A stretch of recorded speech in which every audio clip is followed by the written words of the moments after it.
Good morning, everybody.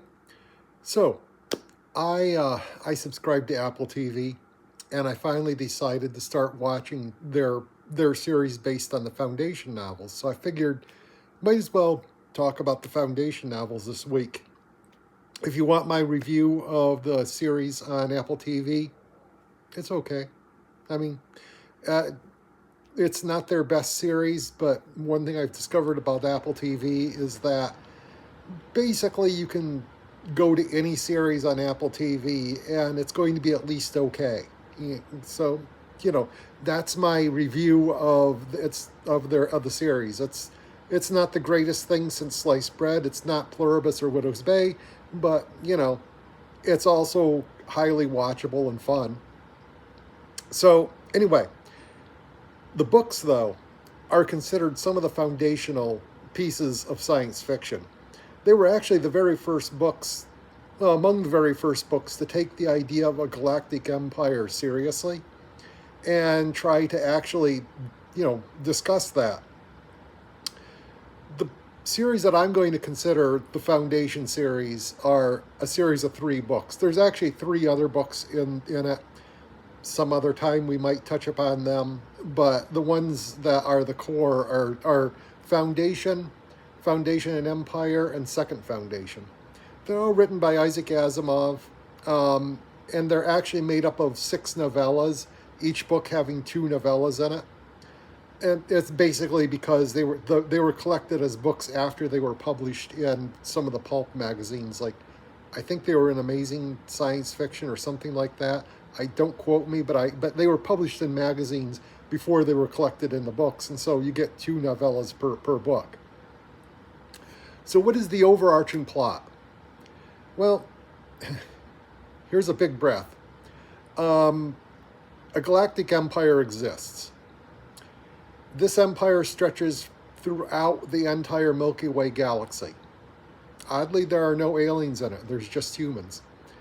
Don't know. Well, if you read the other 2 books that come after this, you find out why. But as is, it's just simply there are only humans in this galactic empire. In this galactic empire, there is a mathematician called Harry Seldon. He has created a new math called psychohistory. This psychohistory is like one of the most interesting bits of science fiction gobbledygook that has ever been created, in my opinion. Because basically it feels almost possible.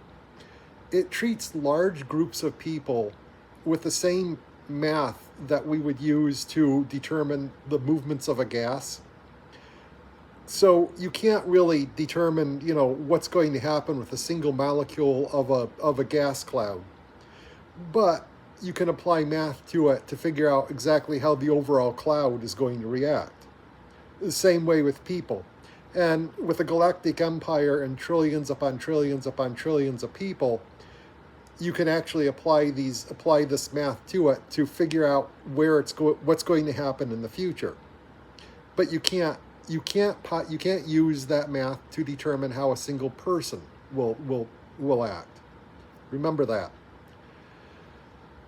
And when Harry Seldon applies his new math of psychohistory to the Galactic Empire, he says that the Galactic Empire is going to fall, probably within about 500 years. And you got to remember, the Galactic Empire has been around for tens of thousands of years now.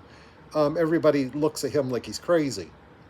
He's sitting there saying, all this stuff that's been around for thousands and thousands of years, it's going to be all gone in 500 years. So the Galactic Empire puts him on trial for basically subversion, and his sentence becomes to go to the galactic rim, a completely out of the way planet called Terminus, and take some of his scientists that he likes there, and to create the Encyclopedia Galactica. It's just going to be, let's just compile all of our knowledge in the galaxy into an encyclopedia. Unbeknownst to the Galactic Empire, that's exactly what Harry Seldon wanted, because it places places the thing that he's calling the foundation in the exact spot he saw that he needed it to be placed in order to create the second galactic empire, only 1,000 years after the first galactic empire falls. So as the empire starts to fall, pieces break off from it. They return to more of a local government. They start to regress a lot in technology, and surprisingly enough, when you have a concentration of people that are experts in what they do and have been creating this Encyclopedia Galactica all this time, they're much more technologically advanced than their neighbors are. So over time, sometimes the Foundation conquers another area of the galaxy. Sometimes it just makes it, dependent on their influence. And over the years, you got to remember, this takes place over hundreds of years. Very slowly, the Foundation starts to mesh together large parts of the galaxy to become the second galactic empire. Here's the problem where that comes in. There's a single person called the Mule that is born. The Mule is a mutant. The Mule can not really control other people's minds, but he can adjust other people's minds to be subservient to him. And that's where things start to fall apart for Harry Seldon's plan for the Foundation. Because as I said before, psychohistory could never take into account the actions of a single person. It could only take into account the actions of large numbers of people. So basically, the entire Seldon plan is destroyed. The Foundation falls to the Mule, and it looks like Harry Seldon's plan lies in ruins. Except one thing that was just a throwaway line in the first book, that Harry Seldon wanted to actually establish two foundations. A foundation based on technology and another foundation based on psychohistory. The second foundation has always been considered almost a myth, but it's not really a myth. It actually exists, and we discover that the Mule has one weakness to him. The Mule is named that because the Mule is sterile. He'll never have any offspring. So basically, the second foundation just waits until the Mule dies and then tweaks the Seldon plan to make it look like the Seldon plan has been working all this time and that the Foundation is continuing to mesh together parts of the galaxy. That's pretty much where the third book ends. Like I said, there are two books after this that take this farther, and I'm not going to go into them right now because during the twilight of his career, Isaac Asimov seemed to be kind of obsessed with merging together his robot novels with his Foundation novels. And so getting into those last two books would require a lot more setup than what I can put in this plot synopsis here. So we're just going to leave it there. So what are the underlying things about this book? Well, I mean, let's face it, it's pretty obvious Isaac Asimov read the book The Rise and Fall of the Roman Empire. I've never read that book, mainly because I'm not smart enough to, and I have no intention of sitting down and reading a 30-volume tome about the Roman Empire. It's not something that interests me. But one of the interesting things that Asimov did is that instead of repeating the rise and fall of the Roman Empire on a galactic scale, he inverted it, and it was like the fall and rise of the Galactic Empire. And that's kind of cool. There are other things about these books that we probably ought to take some note of. For example, the criticism of a centralized empire like the Galactic Empire was. One of the reasons why the Galactic Empire falls is because it's very centralized in its power structure. And when you're dealing with something on the size of the galaxy, you've got to decentralize the power structures quite a bit.